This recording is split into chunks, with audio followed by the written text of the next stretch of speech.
twist. Oula. Coucou toi. Il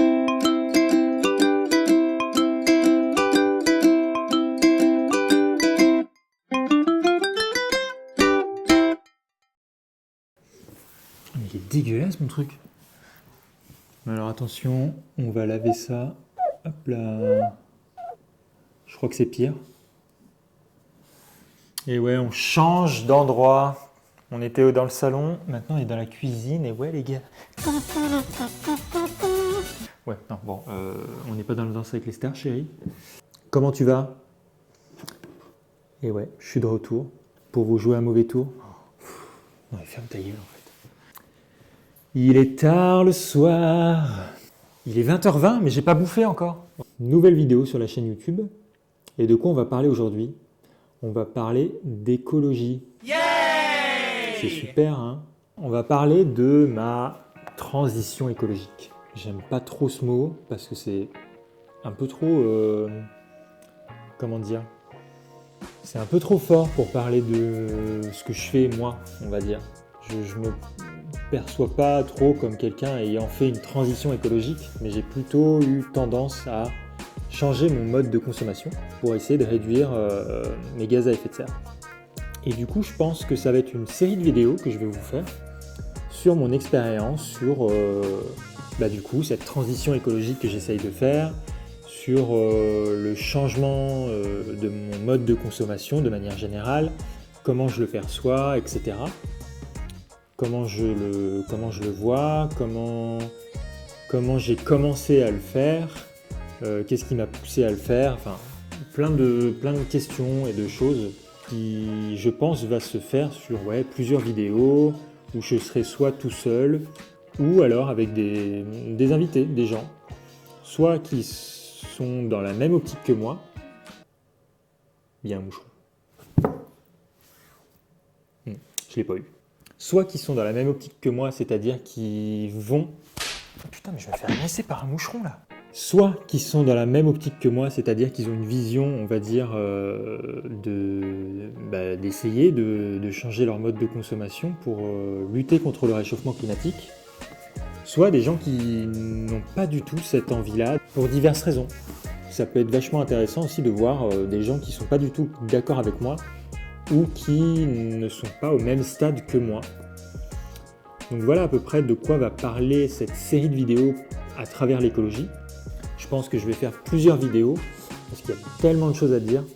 En tout cas, moi j'ai beaucoup de choses à dire sur comment je vois la suite des événements, quel a été, on va dire, l'élément déclencheur, même si il n'y en a pas eu tant que ça au final. Ça a été vraiment naturel.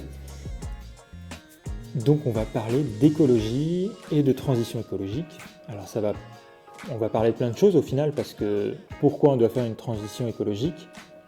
Parce qu'il y a un réchauffement climatique, donc expliquer un peu de manière globale qu'est-ce que c'est que le réchauffement climatique, quelle en est la cause, et moi pourquoi ça me paraît important de le faire, enfin de lutter contre ça.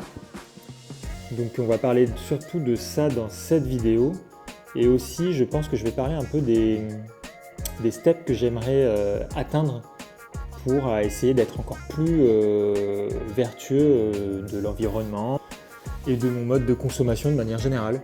Après, c'est, on va dire, moi je vois ça sur plusieurs niveaux, mais c'est vraiment, on va dire, quelque chose d'assez subjectif. C'est moi comment je vois les choses et comment j'aimerais me voir dans le futur par rapport à tout ça.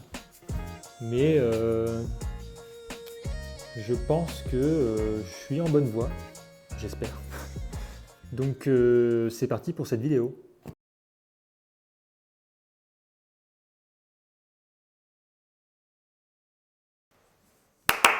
Allez! De nouveau sur ce cadre. Bon, par quoi on commence? Parce que c'est vachement vaste quand même comme sujet. Si je fais cette vidéo, ou cette série de vidéos on va dire, c'est parce que je pense qu'il y a plein de choses qu'on ne nous explique pas trop sur le réchauffement climatique, ou en tout cas il faut faire ses propres recherches. Et je me dis que c'est une vidéo qui pourrait peut-être vous apprendre des choses. Et du coup avoir un angle de vue différent sur le réchauffement climatique, sur l'écologie, etc. Il faut savoir que j'ai pas eu une éducation très poussée sur l'écologie de manière générale. Ouais, non, mes parents m'ont jamais appris à trier mes déchets ou à faire quoi que ce soit en rapport avec l'écologie, donc j'ai appris moi-même. Je pense que ce qui fait que je suis devenu écolo, entre guillemets, c'est que, en fait, ça me paraît logique de devoir préserver nos conditions de vie sur Terre et que le seul moyen de le faire, c'est à notre échelle de faire ce qu'il faut pour essayer de moins consommer possible nos gaz à effet de serre. Alors vous allez me dire qu'est-ce que c'est, je l'expliquerai après. Et donc j'ai pas eu d'éducation sur ça, mais je pense que ce qui fait qu'aujourd'hui j'essaye de lutter contre le réchauffement climatique, c'est parce que mes parents m'ont donné comme éducation plusieurs choses qui sont pour moi essentielles. C'est l'ouverture d'esprit, c'est le fait d'avoir un libre arbitre, d'avoir de l'empathie envers les gens et d'être généreux envers les gens et d'avoir une ouverture d'esprit.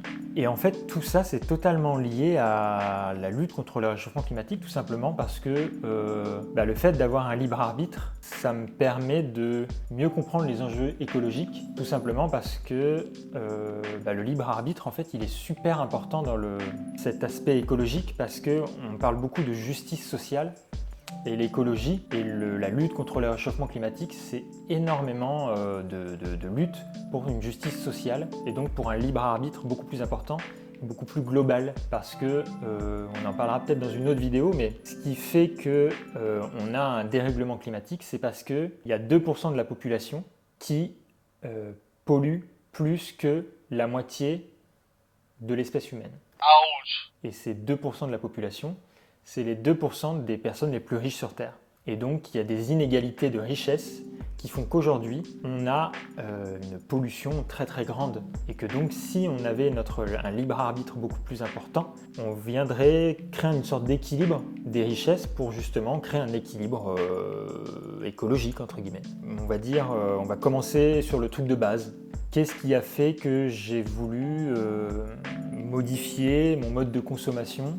Tout simplement parce que depuis que je suis né, je suis né en 1993 et on a commencé, en tout cas les médias de manière générale ont commencé à parler d'écologie et de transition écologique à partir des années 2000.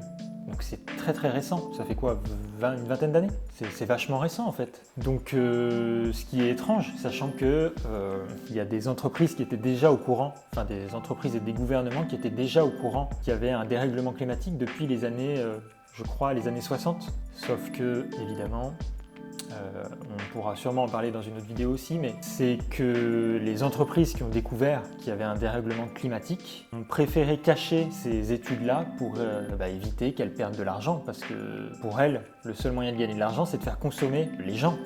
Sauf que si on découvre qu'il y a un réchauffement climatique qui est lié aux activités humaines, ça veut dire qu'il va falloir être plus sobre en termes de consommation et que donc ils vont gagner moins d'argent. Donc c'est pour ça qu'il y a des grandes entreprises qui ont caché des études qui avaient été faites il y a longtemps.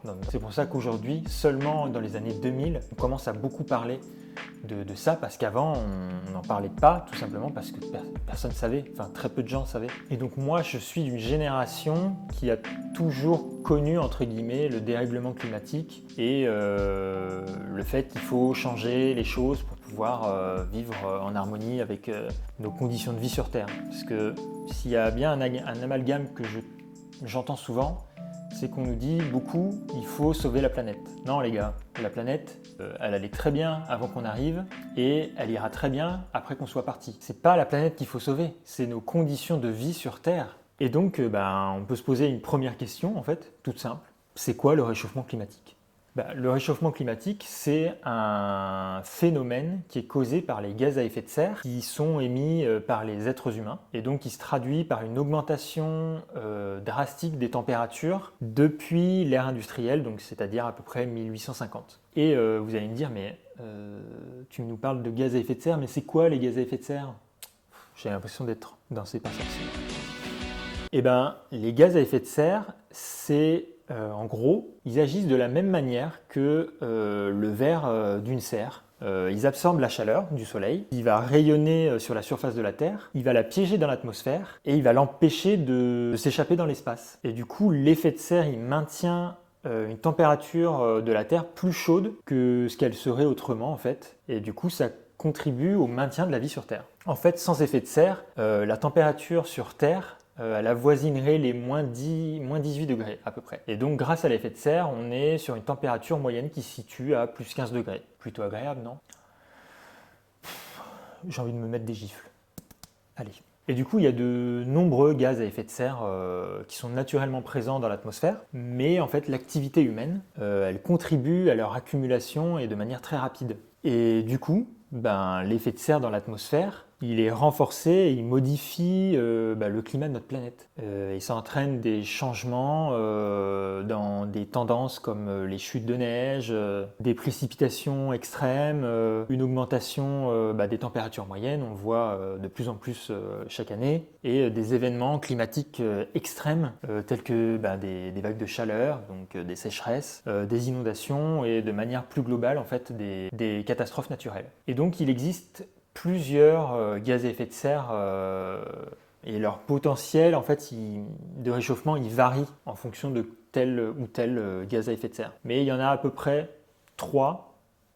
Est-ce que j'arrive à faire 3? Oui. Il y a à peu près 3 gaz à effet de serre qui sont importants par rapport au réchauffement climatique. Et donc les gaz naturellement présents dans l'atmosphère et qui sont aussi générés par les activités humaines, elles comprennent du coup le dioxyde de carbone, le fameux CO2, le méthane, et le troisième c'est l'oxyde l'oxyde nitreux. C'est ces 3 gaz dans l'atmosphère où on parle de gaz à effet de serre, entre guillemets, voilà. Mais comme les gaz à effet de serre, ils ont un potentiel de réchauffement global qui diffère, leur impact il est généralement converti en équivalent de CO2, c'est le fameux équivalent de CO2 que tout le monde entend en ce moment, pour essayer de comprendre les comparaisons de manière plus simple. Mais compte tenu du nombre de phénomènes et de variables en jeu en fait, dans le dérèglement climatique, c'est pas facile de le comprendre et de le modéliser de manière globale.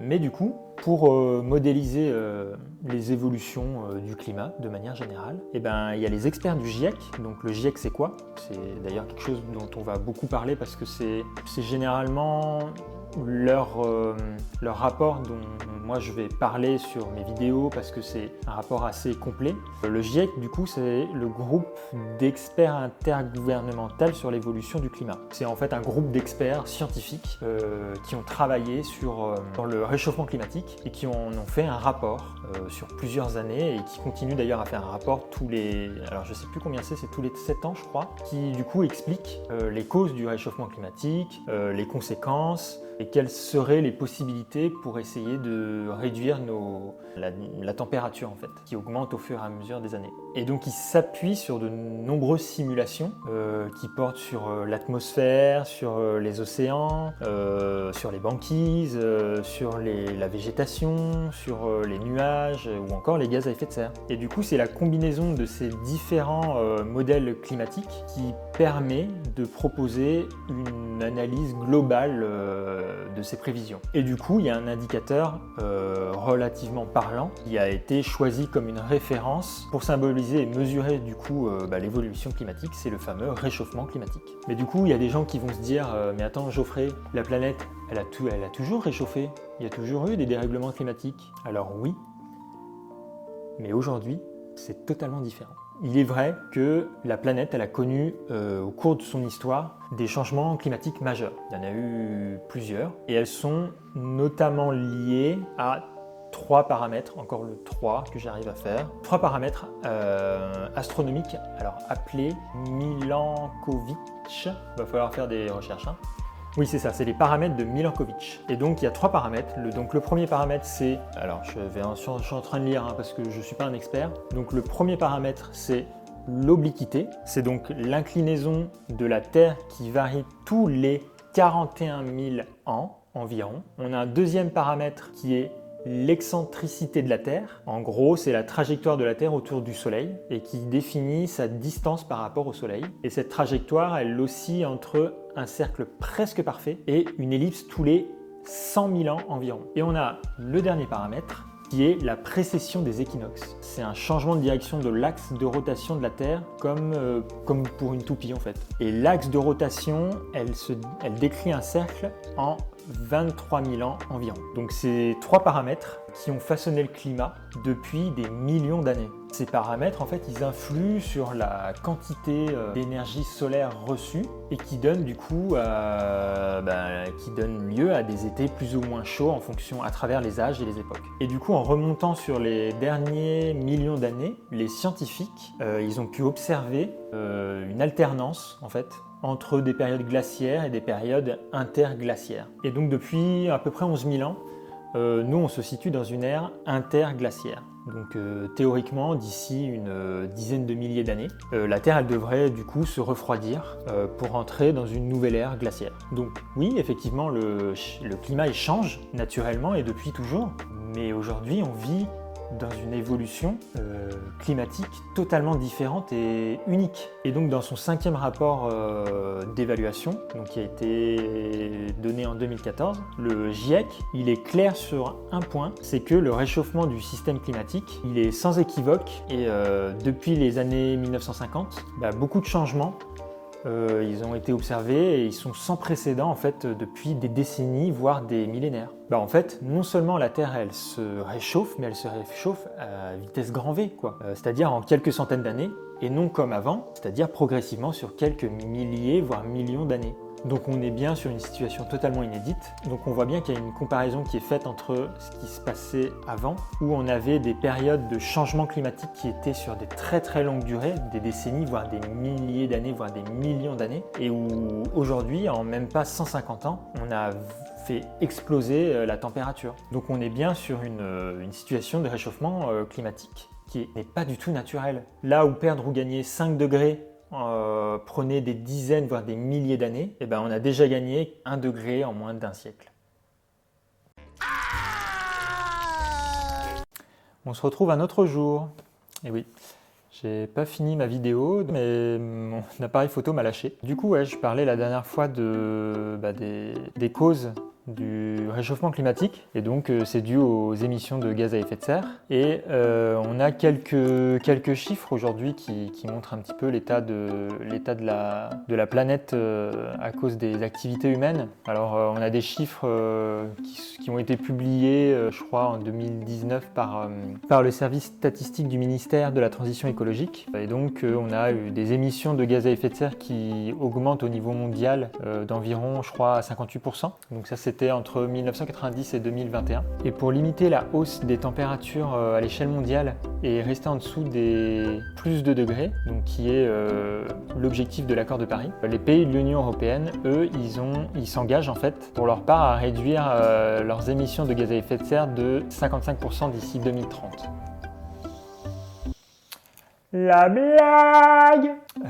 Ça va être un peu compliqué, je pense, en 2030 de réduire de 55% nos émissions de gaz à effet de serre. Déjà, l'Union européenne fait pas grand-chose pour réduire ses émissions de gaz à effet de serre, encore moins la France, je trouve. On n'est clairement pas un bon pays, même s'il me semble que dernièrement nos gaz à effet de serre diminuent dans notre pays, mais je suis même pas sûr de ce que je dis. Je pense qu'il y a encore énormément de choses à faire, ou en tout cas les gouvernements et les grandes entreprises, les industriels devraient se bouger un peu les fesses, parce que c'est bien beau de nous dire à nous de faire des sacrifices, mais je pense que ceux qui peuvent changer la donne vraiment, c'est les gouvernements et ces grandes entreprises et ces firmes multinationales. Et enfin, pour parler d'un dernier chiffre qui est assez important, et du coup c'est sur ce chiffre-là que je vais rebondir sur ma prochaine vidéo, c'est l'empreinte carbone des Français de manière générale. Et du coup l'empreinte carbone d'un Français s'élèverait à 9,3 tonnes environ par habitant en 2019, dont la moitié en fait est associée aux importations.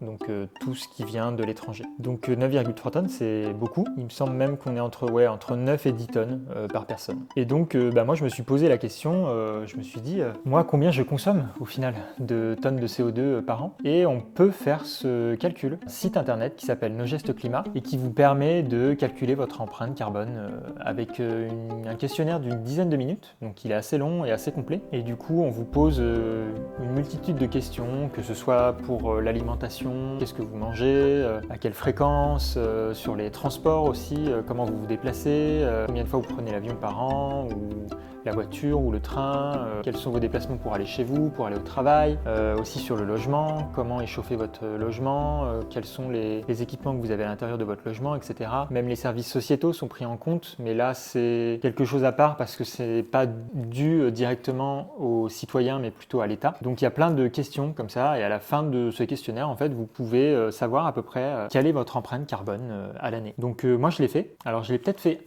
un peu tard parce que je l'ai fait il y a quelques mois, alors que j'aurais peut-être dû le faire il y a 5-6 ans quand j'ai commencé au final à vraiment changer mon mode de consommation, parce que je pense que le résultat n'aurait pas été le même. Je pense que j'aurais été plus élevé que ce que je suis aujourd'hui. Et donc mon résultat il est à 5,2 ou 5,3 tonnes à l'année, sachant que on est sur une moyenne par habitant de 9-10 tonnes. Je suis plutôt pas mal, et sachant qu'il faudrait réduire en 2050, c'est l'objectif, à 2 tonnes, je crois, par habitant. Je suis sur une bonne voie, mais il y a encore pas mal de travail. Et moi, sur les résultats que j'ai, moi, ce qui pêche un peu, c'est l'alimentation. Donc, j'ai encore pas mal d'efforts à faire, donc surtout parce que je consomme encore de la viande et parce que je sais que alors, je gaspille beaucoup moins qu'avant, mais je gaspille encore un peu. Très peu, mais encore. J'achète encore beaucoup de choses qui viennent des supermarchés, donc j'ai encore un travail à faire là-dessus, mais je pense que c'est déjà un bon résultat. 5 tonnes, environ 5 tonnes par an, c'est pas énorme, même si 5 tonnes quand même c'est beaucoup. Donc je pense que je vais plus revenir en détail la prochaine fois sur ce sujet et aussi sur comment j'ai commencé, par quoi j'ai commencé en fait pour essayer de réduire ma consommation et changer mon mode de vie pour lutter contre le réchauffement climatique. Donc j'espère que cette vidéo aura été instructive pour vous, vous avez appris des choses et même que ça vous ait donné envie, pourquoi pas, de faire le test. Donc mettez-moi en commentaire d'ailleurs vos résultats, ça pourrait être intéressant de voir qu'est-ce qui pêche dans votre empreinte carbone et voir comment vous pouvez dans les commentaires essayer de trouver une solution. Parce que je sais que c'est pas facile par exemple de changer de moyen de transport ou de changer d'alimentation parce que c'est beaucoup cher ou alors parce qu'on n'a pas de transport en commun là où on habite. Donc on peut essayer de trouver des alternatives plus petites et qui soient adéquates avec votre mode de vie sans pour autant tout changer, quoi. Donc j'espère que cette vidéo vous aura plu et à bientôt. Ciao! Il est nul ce ciao en fait. Faut vraiment que je change, faut que je fasse autre chose. Vous voulez que je fasse quoi? Non. Allez, c'est bon, ferme ta gueule. Ouais, c'est encore moi. J'ai oublié de vous parler des différents steps que je voulais gravir pour être plus sobre dans ma consommation. Donc finalement, j'en parlerai dans la prochaine vidéo. Et oui, si vous avez aimé cette vidéo, vous pouvez liker. Et si vous aimez mon contenu, vous pouvez même vous abonner. Ça me ferait super plaisir. Cette fois-ci, je vous laisse tranquille. Allez, ciao!